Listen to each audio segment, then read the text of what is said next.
सच्चा जादू किसी ताबीज या फूल में नहीं, बल्कि उस रिश्ते में होता है जहां मैं से पहले हम आता है। बहुत समय पहले की बात है। एक ऐसा राज्य था जहां सब कुछ होते हुए भी कुछ अधूरा सा लगता था। उस राज्य के राजा थे राजा आरव, शांत, समझदार, लेकिन भीतर से थके हुए। और उनकी रानी थी रानी मीरा, मुस्कुराती हुई पर आंखों में एक छुपी हुई उदासी। राज्य में सोना था, महल थे, सेनाएं थीं, लेकिन लोगों के चेहरों से खुशी गुम हो चुकी थी। हंसी थी पर सच्ची नहीं, त्योहार थे पर दिल से नहीं। रात के सन्नाटे में जब पूरा महल सो जाता, रानी मीरा अक्सर खिड़की के पास खड़ी होकर राज्य को देखती। वो सोचती, अगर राजा रानी खुश नहीं है तो प्रजा कैसे खुश रह पाएगी।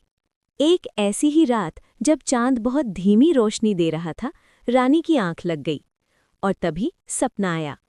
सपने में एक बूढ़ी साध्वी प्रकट हुई। उसकी आवाज़ बहुत धीमी थी पर दिल तक उतर जाने वाली। राजमहल के पीछे जो जंगल है, वहीं छुपा है तुम्हारे राज्य का खोया हुआ उजाला। रानी की नींद खुली, दिल तेज धड़क रहा था। ये सपना नहीं, कोई संकेत था। सुबह होते ही उसने राजा से कहा।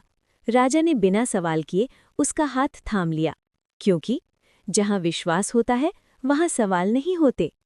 और वहीं से शुरू होती है उन दोनों की जादुई यात्रा। सुबह का सूरज निकला, लेकिन उस दिन उसकी रोशनी कुछ अलग ही लग रही थी। राजा आरव और रानी मीरा बिना किसी शोर शराबे के महल से निकले। न कोई सैनिक साथ था, न कोई राजसी ठाठ, बस दो दिल और एक अनजाना रास्ता। जैसे जैसे वे जंगल के करीब पहुंचे, हवा ठंडी होने लगी, पेड़ घने होते गए, पक्षियों की आवाज़ भी धीमी पड़ गई। रानी मीरा का दिल थोड़ा कांप गया। उसने धीरे से राजा का हाथ थाम लिया। राजा बोला, डर लग रहा है? रानी ने हल्की मुस्कान के साथ कहा, डर जंगल से नहीं, खुद से है। अगर हम असफल हो गए तो? राजा रुका। उसने रानी की आंखों में देखा और बोला, अगर साथ हैं तो हार भी जीत जैसी लगेगी।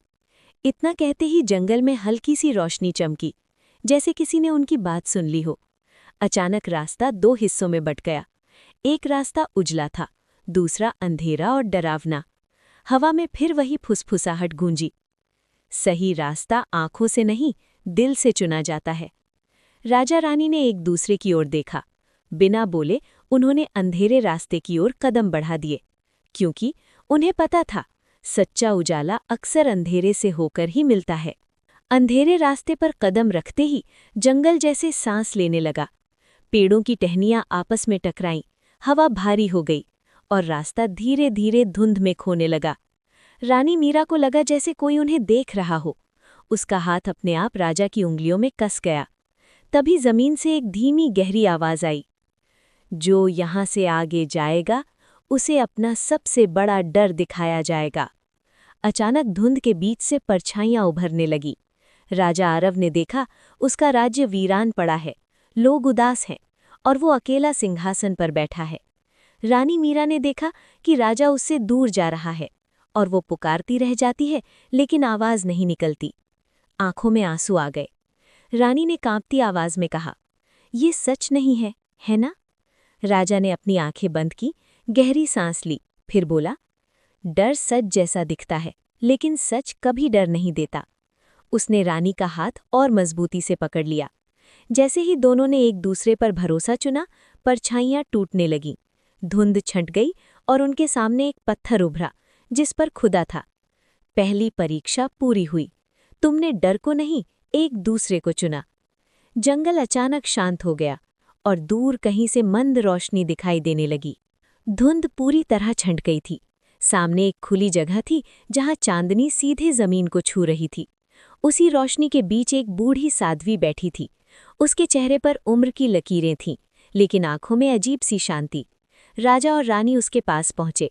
साध्वी ने बिना देखे ही कहा, तुम दोनों बहुत दूर से आए हो, लेकिन असली यात्रा अभी बाकी है।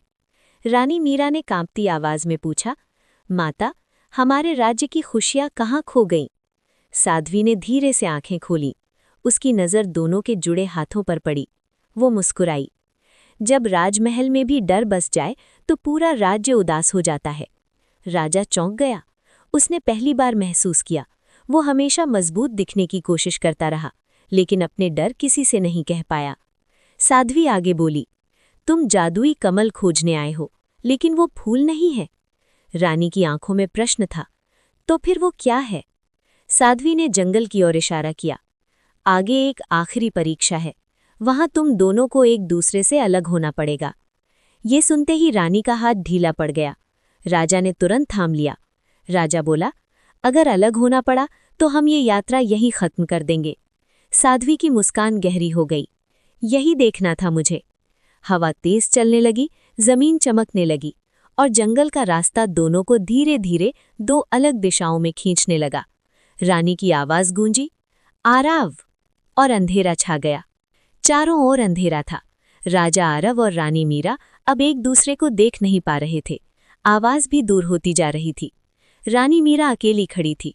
उसके सामने एक रोशनी जली और एक आवाज आई, अगर राजा को पाना है तो अपने सपनों का त्याग करो। रानी की आंखें भर आईं। उसने धीरे से कहा, अगर मेरा सपना ही उसका साथ है तो मैं सब कुछ छोड़ सकती हूँ, पर उसे नहीं। दूसरी ओर राजा आरव के सामने भी रोशनी हुई। आवाज बोली, अगर रानी को बचाना है तो अपना सिंहासन छोड़ दो। राजा बिना रुके बोला, जिस सिंहासन पर उसका साथ ना हो वो मेरे किसी काम का नहीं। जैसे ही दोनों ने ये कहा, जंगल कांप उठा, तेज रोशनी फैली, अंधेरा टूट गया। राजा और रानी फिर से आमने सामने खड़े थे। बीच में कोई दीवार नहीं थी, कोई डर नहीं था। उनके पैरों के पास एक साधारण सा कमल खिला था, न चमकता हुआ न जादुई दिखने वाला। वही साध्वी फिर प्रकट हुई। वो बोली, यही है जादुई कमल। ये तब खिलता है जब दो दिल एक दूसरे को हर चीज से ऊपर रखते। राजा रानी समझ गए, ये जादू फूल में नहीं था, ये जादू त्याग में, विश्वास में और बिना शर्त प्रेम में था। जब वे महल लौटे तो राज्य अपने आप बदल गया। लोग मुस्कुरा रहे थे, दिल हल्के थे, खुशियां लौट आई थी। और राजा रानी ने सीखा, राजा वही नहीं जो राज करे, राजा वो होता है जो साथ निभाना जानता है।